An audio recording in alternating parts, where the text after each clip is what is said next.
15 अगस्त 1947 आज है आजाद भारत का पहला दिन। 200 सालों के संघर्ष के बाद आखिरकार हमारा महान देश आज आजाद हो चुका था। एक तरफ करोड़ों भारतीय आजादी की खुशी में झूम रहे थे, वहीं दूसरी तरफ लाखों बंटवारे के दर्द से करा रहे थे। उस शाम 5 बजे इंडिया गेट के पास प्रिंसेस पार्क में लॉर्ड माउंटबेटन को ब्रिटेन का झंडा उतारकर भारत का तिरंगा झंडा फहराना था। उनके सलाहकारों का मानना था कि वहां करीब 30,000 लोग आएंगे, लेकिन वहां 5 लाख लोगों का सैलाब उमड़ पड़ा। दुनिया के इतिहास में अब तक इतनी ज्यादा भीड़ कुंभ मेले के अलावा कहीं एकत्रित नहीं हुई थी। उस ऐतिहासिक क्षण की तीव्रता का अंदाजा आप इसी बात से लगा सकते हैं कि भीड़ के जोश के सामने हर व्यवस्था नाकाम हो गई। लोगों को रोकने के लिए लगाई गई बल्लियां, बैंड वालों के लिए बनाया गया मंच, वीआईपी गेस्ट की बैठने की गैलरी और रास्ते के दोनों ओर लगी रस्सियां, सब कुछ लोगों की उमड़ती लहर में बह गया। बैंड वालों के चारों ओर इतनी भीड़ थी कि ढोल बजाना तक नामुमकिन हो गया। लोग इतने करीब करीब बैठे थे कि उनके बीच से हवा का गुजरना भी मुश्किल था। उस भीड़ में हजारों ऐसी महिलाएं थीं जो अपने दूध पीते बच्चों को सीने से लगाए खड़ी थीं, इस डर से कि कहीं भीड़ के दबाव में उनके बच्चे कुचले ना जाएं। और जब उन्हें भीड़ का धक्का लगता तो अपने बच्चों को हवा में उछाल देती और जैसे ही बच्चे नीचे गिरने लगे वो उन्हें फिर से पकड़ लेती और यह सिलसिला चलता रहता। एक समय तो ऐसा हुआ कि सैकड़ों बच्चे हवा में उछाले जा रहे थे, मानो आसमान से बच्चों की बारिश हो रही हो। तभी पंडित जवाहरलाल नेहरू वहां पहुंचे। उन्हें देख लोगों ने जय हिंद और भारत माता की जय के नारे लगाना शुरू कर दिया। उनके पीछे लॉर्ड माउंटबेटन की 17 साल की बेटी पामेला भी प्रिंसेस पार्क पहुंची। पंडित नेहरू ने पामेला की तरफ देखा और चिल्लाते हुए बोले, तुम लोगों के ऊपर से फांदती हुई मंच पर आ जाओ, वो बुरा नहीं मानेंगे। पामेला भी चिल्लाई, मैं ऐसा कैसे कर सकती हूं, मैंने ऊंची एड़ी की सैंडल पहनी हुई है। नेहरू ने कहा, सैंडल हाथ में ले लो और आगे बढ़ो। फिर पहले नेहरू लोगों के सिर पर पैर रखते हुए मंच पर पहुंचे और फिर उनकी देखा देखी पामेला भी अपने सैंडल उतारकर हाथों में लेकर इंसानों के सिरों की कालीन पर पैर रखते हुए मंच तक पहुंच गई, जहां सरदार पटेल की बेटी मणिबेन पटेल पहले से मौजूद थी। लेकिन पहली बार भारत का तिरंगा फहराने वाले लॉर्ड माउंटबेटन दूर दूर तक नहीं दिख रहे थे। कुछ मिनट ऐसे ही बीते और फिर माउंटबेटन की बग्गी वहां पहुंची, जो लोगों के सैलाब के बीच इतनी बुरी तरह से फंस गई थी कि वो उसमें से उतरने की सोच भी नहीं सकते थे। इसलिए उन्होंने पंडित नेहरू की तरफ देखते हुए चिल्लाकर कहा, लेट्स होस्ट द फ्लैग, यानी चलिए झंडा फहराइए। जिसके बाद प्रिंसेस पार्क में भारत का महान तिरंगा फहराया गया और माउंटबेटन ने अपनी बग्गी पर ही खड़े होकर तिरंगे को सलामी दी। इस ऐतिहासिक दृश्य को अपनी आंखों से देख रहे उन 5 लाख लोगों के मुख से पहली बार आवाज निकली, भारत माता की जय। और उन्होंने दूसरा नारा लगाया, माउंटबेटन की जय, पंडित माउंटबेटन की जय। भारत के पूरे इतिहास में इससे पहले किसी दूसरे अंग्रेज को यह सौभाग्य प्राप्त नहीं हुआ था कि वो लोगों को इतनी दिली भावना के साथ ये नारा लगाते हुए सुने। उस दिन वायसराय माउंटबेटन को वो चीज मिली जो चीज उनकी परनानी रानी विक्टोरिया को नसीब नहीं हुई थी और ना ही उनकी किसी और संतान को। और जब यह आवाज गूंजी तो माउंटबेटन के रोंगटे खड़े हो गए और आंखों में आंसू आ गए।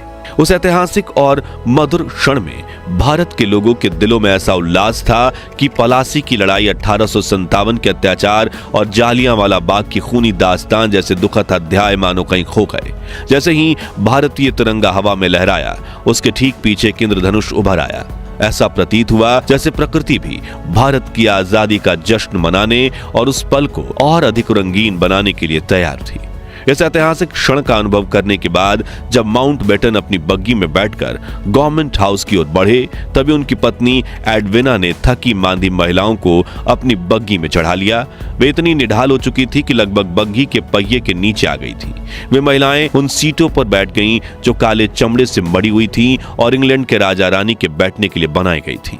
उसी बग्गी में भारत के प्रधानमंत्री जवाहरलाल नेहरू भी मौजूद थे, लेकिन उनके लिए कोई सीट उपलब्ध न होने के कारण वो बग्गी के हुड पर बैठ गए। दृश्य न केवल स्वतंत्रता का बल्कि बराबरी और भाईचारे का प्रतीक बन गया। मित्रों, आज के इस वीडियो में हम आपको देश के पहले स्वतंत्रता दिवस की सैर पर ले जाने वाले हैं, जिसमें हम ऐसे ही कुछ दिलचस्प किस्सों के साथ दुर्लभ वीडियोस भी देखेंगे जो आपको उस ऐतिहासिक दिन का अनुभव करवाएंगे जो भारत के इतिहास में सुनहरे अक्षरों में लिखा हुआ था। लेकिन उसके पहले हर भारतीय से एक छोटी सी गुजारिश है, प्लीज आप वीडियो को लाइक करके कमेंट बॉक्स में जय हिंद जरूर लिखें। साल 1945, एक तरफ द्वितीय विश्व युद्ध, वहीं दूसरी तरफ भारत के महान स्वातंत्र्य सेनानियों के आंदोलन ने ब्रिटिश हुकूमत की कमर तोड़कर रख दी थी। अंग्रेज ये समझ चुके थे कि अगर हम भारत में लंबे समय तक रहे तो वहां से जिंदा नहीं लौट पाएंगे। ऐसे में विश्व युद्ध पूरा होते ही जब ब्रिटेन के नए प्राइम मिनिस्टर बने रिचर्ड एटली, तो उन्होंने तुरंत बड़ा फैसला लेते हुए 20 फरवरी 1947 को ब्रिटेन के हाउस ऑफ कॉमन्स में घोषणा कर दी कि हम 30 जून 1948 तक भारत को पूरी तरह से आजाद कर देंगे। लेकिन समय बीतने के साथ भारत को आजाद करने की तारीख और नजदीक आती चली गई। दरअसल भारत को आजाद करने की जिम्मेदारी देश के अंतिम वायसराय लॉर्ड लुईस माउंटबेटन को सौंपी गई। शुरुआत में माउंटबेटन इस कार्य को पूरा करने के लिए 1 साल का समय लेने वाले थे, लेकिन अब भारत ब्रिटिशर्स के हाथों से निकलता जा रहा था। तभी ब्रिटिश इंडिया के आखिरी गवर्नर जनरल सी राजगोपालाचारी ने माउंटबेटन को आगाह किया कि अगर आपने जून 30, 1948 तक इंतजार किया तो सत्ता लौटाने के लिए आपके पास कुछ नहीं बचेगा। इस चेतावनी के बाद माउंटबेटन ने भारत को जल्दी आजादी देने का निर्णय लिया। उस दौरान मोहम्मद अली जिन्ना ये जिद कर बैठे थे कि मुझे मुस्लिम के लिए अलग देश चाहिए। हालांकि जवाहर नेहरू, सरदार पटेल, महात्मा गांधी और कांग्रेस के कई वरिष्ठ नेता इसके पक्ष में नहीं थे। यहां तक कि जिन्ना को पंडित नेहरू की जगह आजाद भारत का प्राइम मिनिस्टर बनाने के ऑफर भी दिए गए, लेकिन जिन्ना नहीं माने और माउंटबेटन ने उनकी शर्त मान ली। 2 जून आधी रात को एक बैठक हुई और माउंटबेटन ने खुद महात्मा गांधी से आग्रह किया कि वो इस बैठक का हिस्सा बने, लेकिन उन्हें डर था कि गांधी कोई ऐसी बात न कह दें कि दोनों के बीच मनमुटाव हो जाए। जब गांधी जी वहां पहुंचे तो माउंटबेटन अपनी कुर्सी से उठे और तेजी से महात्मा गांधी का स्वागत करने के लिए आगे बढ़े, पर अचानक वो बीच में रुक गए। गांधी ने अपने होठों पर उंगली रखकर उन्हें रोक दिया। वायसराय समझ गए कि आज गांधी का मौन व्रत है। इसके बाद माउंटबेटन ने अपनी पूरी योजना समझाई। गांधी ने एक लिफाफा लिया और उसके पीछे कुछ लिखना शुरू किया। लिखते लिखते उन्होंने पूरे 5 लिफाफे भर दिए, जिसमें उन्होंने लिखा था कि मुझे अफसोस है कि मैं बोल नहीं सकता। सोमवार को मेरा मौन व्रत रहता है। मौन व्रत लेते समय मैंने केवल 2 स्थितियों में इसे भंग करने की गुंजाइश रखी है। एक, जब किसी उच्च अधिकारी से किसी जरूरी समस्या के बारे में बात करनी हो। दूसरी, जब किसी बीमार की देखभाल करनी हो। लेकिन मैं जानता हूं कि आप नहीं चाहते कि मैं आज अपना मौन भंग करूं। इसके बाद गांधी जी वहां से उठकर चले गए।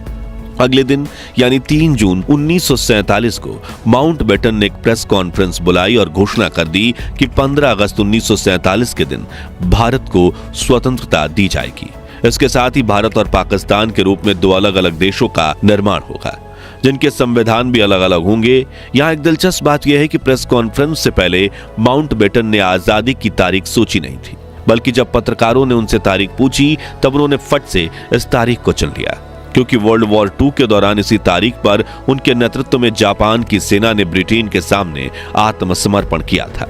अचानक अपनी मर्जी से तय और घोषित की गई आजादी की तारीख पर लंदन से लेकर भारत में जैसे विस्फोट हो गया था।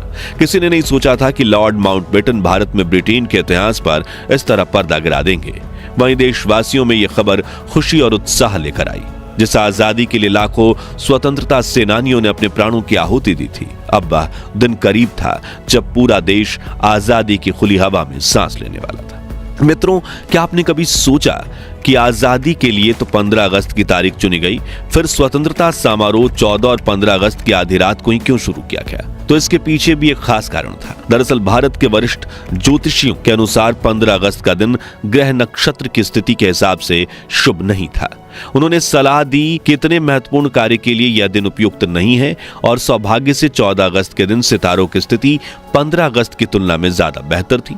इसलिए निर्णय लिया गया कि 14 अगस्त 1947 की आधी रात को भारत को आजाद किया जाए, ताकि यह हर दृष्टि से सही साबित हो। वायसराय लॉर्ड माउंटबेटन ने इस प्रस्ताव को स्वीकार कर लिया।